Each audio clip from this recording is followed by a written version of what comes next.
চট্টগ্রামের বিভিন্ন গণমাধ্যমে কর্মরত সাংবাদিকদের নিয়ে গঠিত চট্টগ্রাম রিপোর্টার্স ফোরাম সিআরএফ সদস্যদের জন্য ভিডিও এডিটিং কোর্সের উদ্বোধন করা হয়েছে। সোমবার সন্ধ্যায় নগরীর চকবাজার চট্টগ্রাম রিপোর্টার্স ফোরাম ও আইটি ক্যারিয়ার সলিউশন যৌথভাবে এই ভিডিও এডিটিং এর কোর্স উদ্বোধন করা হয়। উদ্বোধনকালে চট্টগ্রাম রিপোর্টার্স ফোরামের সভাপতি কাজী আবুল মনসুর বলেন, বাংলাদেশের যারা সাংবাদিক আমার মনে হচ্ছে যে হয়তো বিশ্বের সাথে তাল মিলিয়ে আমরা এগোতে পারছি না।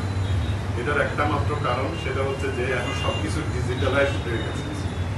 সাংবাদিকতা যারা করবেন, সাংবাদিকতায় আপনার যুগের পরিবর্তন হচ্ছে।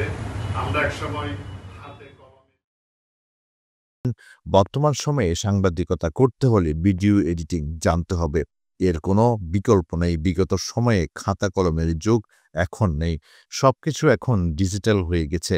সময়ের অভাবে অনেক সিনিয়র সাংবাদিক ভিডিও এডিটিং কোর্স করতে পারেননি। এককভাবে এসব কোর্স করাও কঠিন, তাই চট্টগ্রাম রিপোর্টার্স ফোরাম সদস্যদের জন্য ভিডিও এডিটিং কোর্সের উদ্যোগ নিয়েছে। এই কোর্স রিপোর্টার্স ফোরামের মোট ২০ জন সাংবাদিক অংশগ্রহণ করেছেন। তারা হাতে কলমে ভিডিও সম্পাদনার বিভিন্ন দিক ও সফটওয়্যার ব্যবহার শিখছেন, যা তাদের পেশাগত জীবনে গুরুত্বপূর্ণ ভূমিকা রাখবে।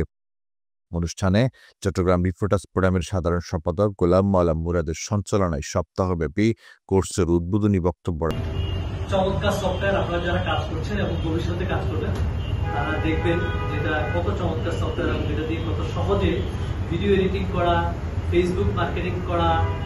আইটি ক্যারিয়ার সলিউশনের নজরুল ইসলাম, ফোরামের তথ্য ও প্রযুক্তি সম্পাদক গিয়াসউদ্দিন, ফোরামের নির্বাহী সদস্য কামরুল ইসলাম, সজল কান্তি চৌধুরী প্রমুখ ধন্যবাদ বক্তব্য রাখেন ফোরামের সহসভাপতি হাসান মুকুল।